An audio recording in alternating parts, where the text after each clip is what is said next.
Welcome to this brief sales demonstration on the InterAcct software design. In this video we're going to have a quick look at some of the basic design tools that allow us to make InterAcct as flexible as it is. Within the software, on any given screen, so I'm just going to bring up a name here in the business names database. We've got menu links to other screens as well as buttons and fields of information. To anyone with the design privileges who has bought the source code or one of our staff members, we just need to click on this cog up here, and if we wanted to move a field, we can move that to wherever we like.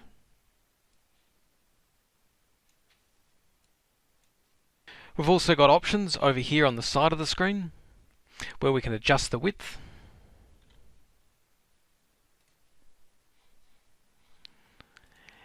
And when it refreshes, you can see that it's adjusted that width. If we wanted to be able to change details of a field on the screen, we can use our design tool that we have here, we call Design G, to not just move things around but to rename them. So if we didn't want to call it customer number, we could call it customer hash.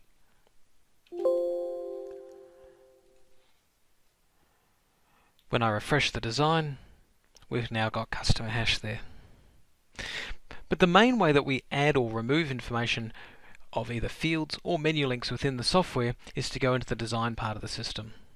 When we're looking in the background in the design, each screen has a description which would normally display across the top of the screen when we're in that screen.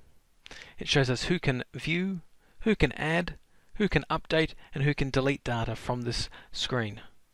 We normally group screens by section areas so that we can have basic security profiles that can apply to a lot of different screens, able to be changed quickly at the system manager level. So for instance, if we said we didn't want level 2 users, which is a low level user, to be able to add in new customers to our database, all we would need to do is to select a new access level or to modify the existing access level so that all of the screens in this case the names database area, have got higher security levels to them.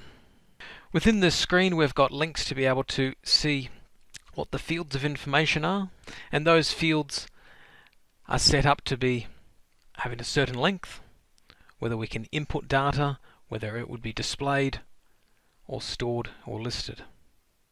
If I bring up that, we can see this in a bit more detail. So in this case here we've got a field, we're calling it PCD, which in this case stands for the Prospect Client Database. And we can see in here that it can be 8 characters long, it's part of the identifying factors, and it's not normally on input. If we had a client request to change that so that they could enter in the customer's code, all we need to do is click on this magnifying glass here and say, yes, it's on input.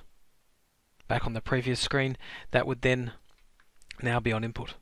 We can change the description down here if we're wanting to, and we can change whether it's displayed or listed when we're looking at it in a list view.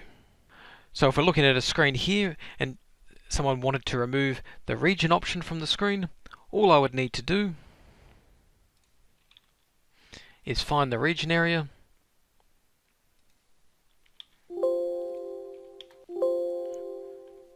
and turn that field off. Now in this case there were 2 regions based on certain conditions set up in the programming. But it's a very quick thing to be able to remove a menu link as well. So if we, for instance, didn't want to see client vessels here because we weren't in the boating industry, all we would need to do is to come into here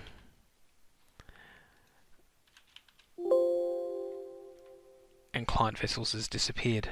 So the design is not overly complicated. We're able to very quickly add, change or remove fields or menu links from the database very simply. We can create whole new screens as well, menu links through buttons, changing the graphics on those or the wording for any of the things to better suit your requirements should you need to. We've also got tools within the database that allow us to do things like export out the data and to CSV files. We've also got replace commands to replace any cell of data with other data, like a find and replace that you might have in Excel. We've got options to be able to change the view to grid view so that we can resort data that's on the screen if we are needing to. There's also links to be able to import and export data through other means from other types of data files within the standard software as well. If you have any questions about the database design or would like to talk to us about how the system is put together, please contact sales@interact.com.au. Thank you.